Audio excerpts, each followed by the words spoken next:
একটি পাগলা মলম আপনার হাতে দিয়ে চ্যালেঞ্জ করি, মাত্র 3 থেকে 4 দিন মলমের কৌটা দিয়ে ভালো করে চুলকাইয়া গরম পানিতে ধুয়ে মলমটা ব্যবহার করবেন। কিভাবে একজন পুরুষ ডাক্তারকে 20 জন নারী ডাক্তার মিলে মেরে ফেলেছে।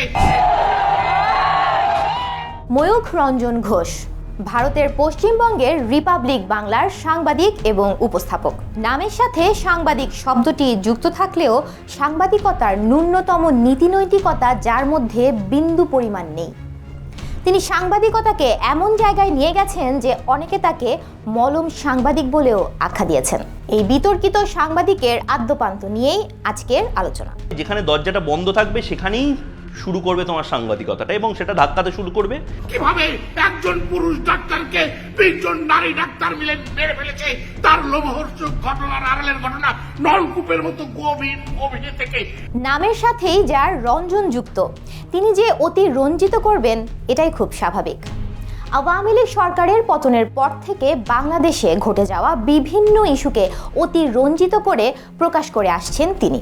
ইতোমধ্যে তিনি মন্তব্য করেছেন বাংলাদেশে নাকি চলছে তালিবানি বর্বরতা। সম্প্রতি বাংলাদেশে ঘটে যাওয়া ঘটনাগুলোকে এই সাংবাদিক তুরুপের তাস হিসেবে ব্যবহার করেছেন। ব্যক্তিগতভাবে আক্রমণ করেছেন বাংলাদেশকে। চট্টগ্রাম যদি ভারতের অংশ হয়ে যায় তাহলে এই যে ডিস্টেন্স, সেই ডিস্টেন্সটা একদম মিটে যাবে।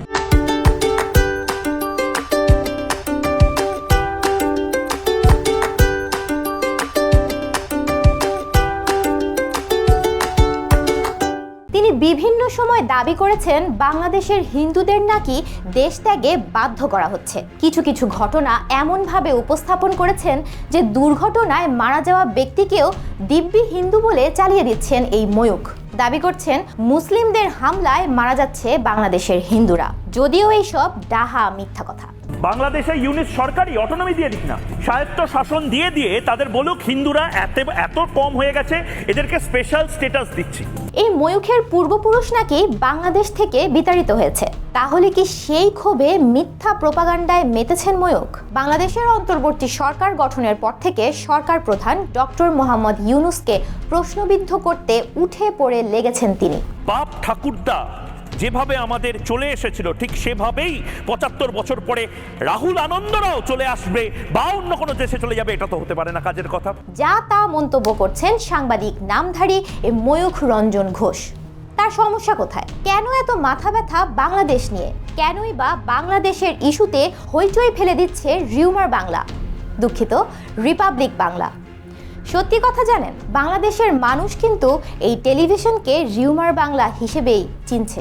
আসল কথায় ফিরি, ময়ূখ মূলত হিন্দুত্ববাদের কথা বলে সাম্প্রদায়িক দাঙ্গাকে জোরদার করতে উঠে পড়ে লেগেছে। তথাকথিত খবরকে ইনিয়ে বিনিয়ে ভয়ানকভাবে উপস্থাপন করাই যার মূল উদ্দেশ্য। বাংলাদেশের খবরকে প্রোপাগান্ডা রূপে বিশ্ববাসীর কাছে তুলে ধরছে ময়ূখ রঞ্জন, যা সাংবাদিকতার নীতি নৈতিকতার সাথে সাংঘর্ষিক।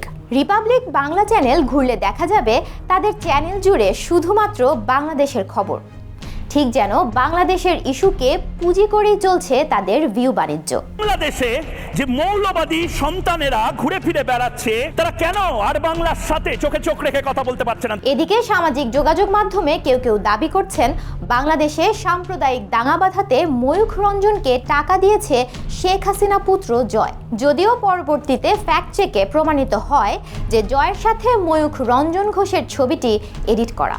বাংলার পুলিশ খুঁজে পাচ্ছে না শেখ শাহজাহানকে। Police police police, Sheikh Shahjahan কোথায়? নেই। সাংবাদিকতা হলো সত্যের অনুসন্ধান, আর সেই সত্যকে জনগণের কাছে তুলে ধরার কাজটি করে থাকেন সাংবাদিকরা। দুর্ভাগ্যবশত ময়ূখ সাংবাদিকতার নামেই প্রোপাগান্ডা ছড়াচ্ছে। সত্যকে বিকৃত করে মিথ্যা তথ্য ছড়িয়ে এক অসুস্থ সাংবাদিকতা শুরু করেছেন এই ময়ূখ রঞ্জন ঘোষ। তার উদ্দেশ্য কি তাহলে? বাংলাদেশের মানুষদের মধ্যে গুজব ছড়িয়ে গৃহযুদ্ধ বাঁধানো? এরা বাংলাদেশের নয়, এরা আসলে মৌলবাদের। মূর্তিতে প্রস্রাব করছে, মূর্তি ভেঙে ফেলছে, তোরণ ভেঙে ফেলছে, মূর্তিতে জুতোর মালা পরাচ্ছে, বঙ্গবন্ধুকে অপমান করছে। ময়ূখ রঞ্জনের চ্যানেলটি বিজেপি পন্থী সংবাদ মাধ্যম হিসেবে পরিচিত এবং তাদের মূল উদ্দেশ্য হলো যে কোনো উপায়ে দর্শকদের দৃষ্টি আকর্ষণ করা। ময়ূখ রঞ্জন এই কৌশলকে কাজে লাগিয়ে তার ব্যক্তিগত জনপ্রিয়তা এবং চ্যানেলের টিআরপি বৃদ্ধি করার চেষ্টা করেন বলে অনেকের ধারণা। ময়ূখ রঞ্জন ঘোষের এই বিকৃত উপস্থাপনা পশ্চিমবঙ্গের সংবাদ মাধ্যমের বর্তমান অবস্থার প্রতিফলন বলে মনে করেন অনেক বাংলাদেশি। এ কারণেই বাংলাদেশের মানুষ বিশ্বাস করতে শুরু করেছেন এটি মূলত রিপাবলিক বাংলা নয়, রিউমার বাংলা।